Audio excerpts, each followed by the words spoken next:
I warned him my birth control changed. He finished inside me, called me a whore, and now I'm pregnant alone. Okay, so this happened fast. He blocked my calls, then unblocked me. Then wrote, "Be grateful." My hands went cold, right? I checked the test again. 2 pink lines stared back. The timestamp showed 2 in the morning on my phone, and here's where it gets worse. The clinic nurse wrote intrauterine pregnancy, around 6 weeks. The portal note listed rising hormone levels and a follow-up ultrasound. She circled the word viable on a printout. I stared at that word until my jaw locked. He tossed his controller on the couch. "You planned this." I steadied myself on the counter. "You finished in me." His voice went hard. "Because you refused the other option." I swallowed air that just stuck. "You knew my doctor changed it." He laughed through his nose. "So what? You trapped me." His fingers drummed the table. "Fix it." I opened the messages. 72 texts in 5 days, swinging between "I miss you" and "you're a manipulative mess." 4 missed appointments listed on my calendar because he never showed. The nurse scheduled 3 prenatal visits across 4 weeks. The ultrasound measured 6 weeks, 2 days. 1 prescription cost $200 a month and insurance denied it. At this point, I'm just done. The midwife pushed her chair closer, eyes steady. "One more spike in stress could trigger dangerous blood pressure for you." Her voice stayed low. "If his behavior escalates, that risk increases." She tapped the chart. "The baby is tiny and dependent. You need safety." I walked straight to campus counseling. The receptionist typed my name, then frowned. "Next opening is in 3 weeks." My leg bounced under the counter. I asked about urgent help. She slid a brochure across. Hotlines and shelters. The paper had coffee stains on the corner. I just stood there thinking, if the system won't help fast, what now? Part of me wanted to keep the peace, pretend it would smooth over. Part of me wanted to pack a bag and disappear before dinner. Now, I know what you're thinking. Why not call my family? If only that were simple. I unlocked the apartment and dropped my keys in a bowl. He muted his game without looking at me. "What now?" He never framed it like a question. I stood in the doorway. "We need to talk." My throat tightened enough to hurt. "About what?" he said, eyes on the screen. I gripped the sofa arm. "About the pregnancy class." He scoffed. "They're dumb." I exhaled. "They help me breathe." He smirked. "Then you better make up for it." So I'm like, "What are you even asking for?" He glanced over. "You know exactly what I mean." My stomach twisted. "I'm not a payment plan." His voice went sharp. "You're already costing me." Then I understood how fast kindness can switch to currency when power is involved. I waited. I opened my laptop and searched tenants' rights. I screenshotted clauses about notice and deposits. I texted my best friend, "You home?" She replied, "Come now." I grabbed my passport and the ultrasound printout. The envelope was already open. My heart raced as I zipped my backpack and walked toward the door. His head finally turned. "Where are you going?" His voice flattened. I kept moving. "To study." He sniffed and looked back at the screen. "Do not make drama." My hands they started shaking. "Can you help me with rent for 1 month?" I asked from the hall. He didn't look up. "I'm not your ATM." His voice cracked around the last word. "Send receipts. I'll consider half." You know that feeling when your body wants to sprint, but your feet won't move? I stepped outside, at my friend's place. I rang twice. She opened and pulled me in by the wrist. "Tell me everything." I collapsed onto her couch. "He wants me gone," I whispered. Her eyes widened. "Good, so we plan." She brought water and a notepad. "What do you need immediately?" "Somewhere to sleep tonight." My voice barely worked. "Done. What else?" She leaned forward. "A doctor who knows." I nodded. "And a lawyer, maybe immigration." She typed as I spoke. "We'll find both." So I'm like, "He says I trapped him." She rolled her eyes. "He trapped himself." I rubbed my temples. "He says I refused what he wanted." Her voice went gentle. "That is coercion." I stared at my knees. "He blames me." She touched my shoulder. "He is wrong." I wondered if leaving would make him angrier, or if it would finally make the pressure drop. Then I understood the only safe test is to act. Back at the apartment the next morning, I packed in silence. I folded shirts into my backpack, slid notebooks above them, tucked my toothbrush in a side pocket. I unplugged my charger and coiled it neatly. 3 minutes to gather a life. He walked in from the bedroom, yawning. He leaned against the doorway. "You moving out?" I zipped the bag. "Yes." He smiled like a weight lifted off him. "Great." Heat rose in my chest. "I will handle custody through a lawyer." He waved a hand. "I'll pay whatever a judge orders. Will you come to the appointments?" He tilted his head. "Why would I?" My throat burned. "Because that is your child." He shrugged. "That is your choice." I steadied my voice. "I need help with 1 medication." He scoffed. "Send the bill." "Half." His eyes never softened. "I'm not getting trapped." So I go, "Did you tell anyone about us?" He smirked. "Not my problem if your family freaks." I felt my jaw lock. I can't lie forever. He picked up his controller. "Then stop calling me." Then I knew begging would only feed his control. I picked up my bag. I met with the midwife again. Okay, so I spent the night at my friend's place, staring at the ceiling while my hands wouldn't stop shaking. Part of me wanted to run home. Part of me wanted to pull the fire alarm on my entire life. Now, I know what you're thinking. Call a lawyer. Call campus security. Call anyone who knows what they're doing. I did. At legal aid, the attorney listened without cutting me off, then pulled a notepad closer. She asked for dates, screenshots, clinic notes, all of it. When I finished, she leaned in. This is coercive control. It meets the standard. We can seek a protective order. My shoulders dropped for half a second, then the fear climbed back up.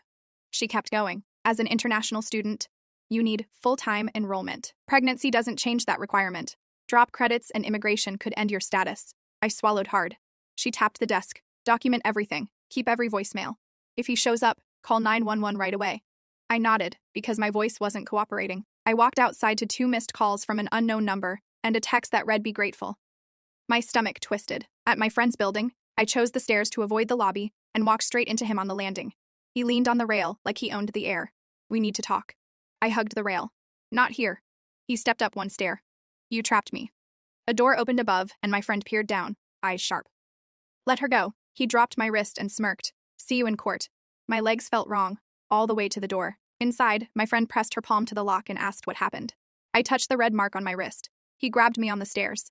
Her voice went flat. "Then we document." She opened her notes app. Time, date, location. She lifted the phone. "I'm calling non-emergency." The dispatcher's voice came through clear. "If he is outside, don't engage. If he tries to enter, call 911. Otherwise, this is a civil issue." My jaw clenched. So that's the line. He pounds on your life. It's civil. He breaks your door. It's criminal. We made a folder. Screenshots, voicemails, a running list of threats. I sent everything to the attorney and my midwife. The midwife messaged back through the portal, asking for morning vitals, and added, "Blood pressure readings have trended high twice. Come in tomorrow morning. Bring support if you can." My leg bounced under the table until I booked a cab. The nurse cuffed my arm and watched the machine work while I watched the ceiling. The midwife came in, set her hands on the counter, and spoke like she'd already decided something. "This is escalating. If we see one more elevated reading, we admit you for monitoring." My throat burned. "Do I have to tell my family?" "I'm married." She softened a fraction. "You have to tell your truth to yourself first." I nodded, which didn't answer anything. Outside the clinic, my phone lit with a video call from my father. I propped it on my knee and lifted my chin. "Where is the man? When is the wedding?" My lungs stalled. "Soon." He tapped the table off camera. "Put him on." My mouth went dry. "He's at work." My father didn't blink.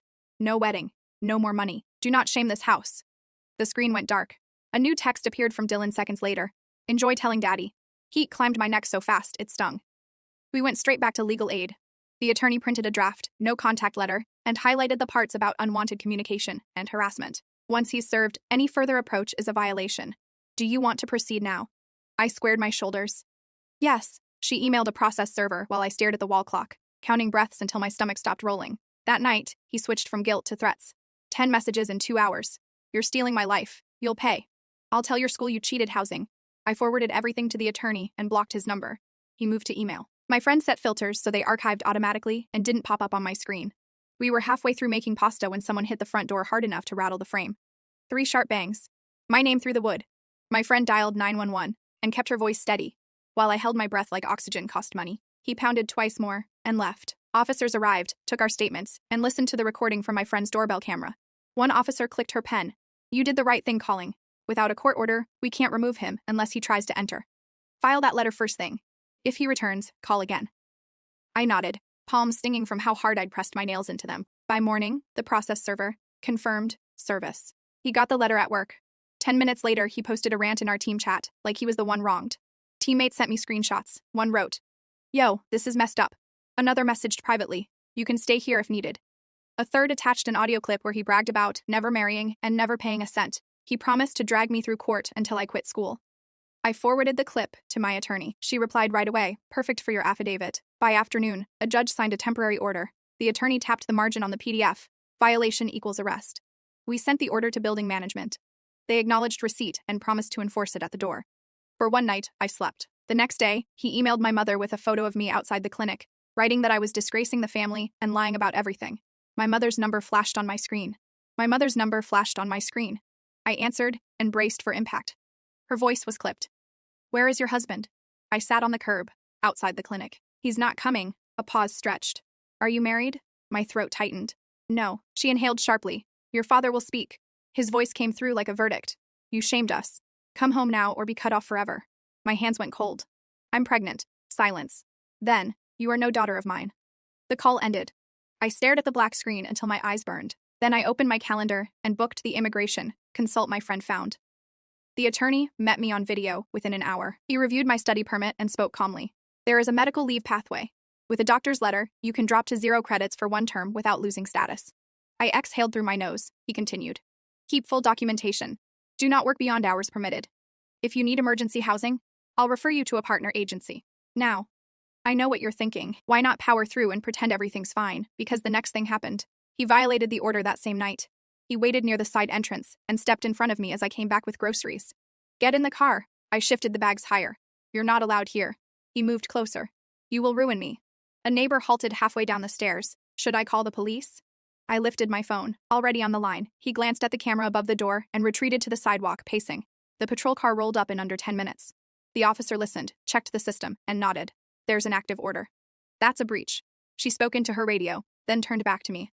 We're detaining him. If he emails or texts again, send everything to your attorney. He protested, as they cuffed him. She ignored it.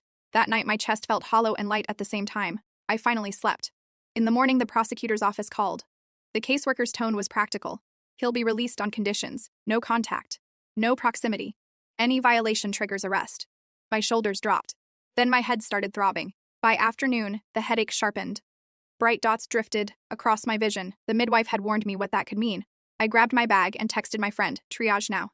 She replied, I'm outside. We went straight to the hospital. The nurse cuffed my arm and read the numbers, then met my eyes. You're staying. The monitor beeped in steady metronome while I tried not to count. The obstetrician pulled a stool close. His tone went clinical. Gestational hypertension, risk for preeclampsia rising. We're starting medication and monitoring. If blood pressure spikes again, we deliver early. My fingers gripped the sheet. Is the baby okay? He nodded once. Fetal heart rate is reassuring. I stayed 2 nights while my friend answered every call I couldn't. The prosecutor filed the breach. My attorney filed for an extension on the order and notified campus. The disability office emailed accommodations before I even asked. Reduced course load. Deadline flexibility. Exam options. The subject line read, You're not alone.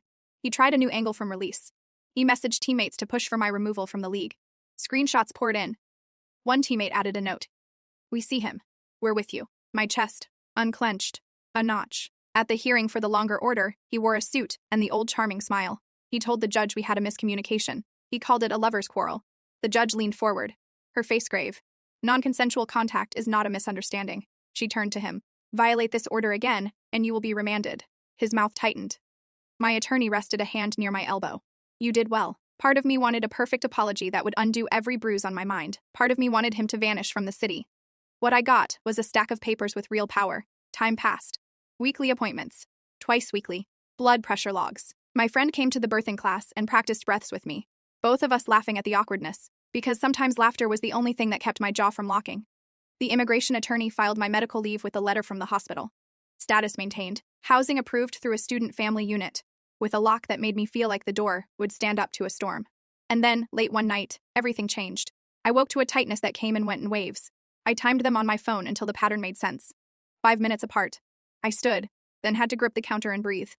I called the hospital. They told me to come.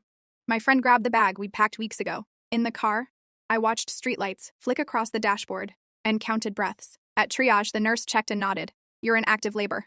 We moved to a room. The midwife looked me straight in the eyes. You're safe here. Her voice stayed steady through every instruction. My friend squeezed my hand. You're doing this. I pressed my tongue to the roof of my mouth and rode the waves. Hours blurred. Someone adjusted the monitor. Someone offered water. The midwife kept bringing me back to the present with simple lines. Breathe here. Let your shoulders drop. You're okay. When pushing finally came, I thought I had nothing left. The midwife shook her head gently. You do. On the next contraction, push. I did. The room filled with a cry that didn't sound like anything I'd ever heard, and yet felt exactly right. They put the baby on my chest and everything inside me unclenched. I named him quietly. My friend cried. I laughed and cried at the same time. Something stuck between relief and disbelief.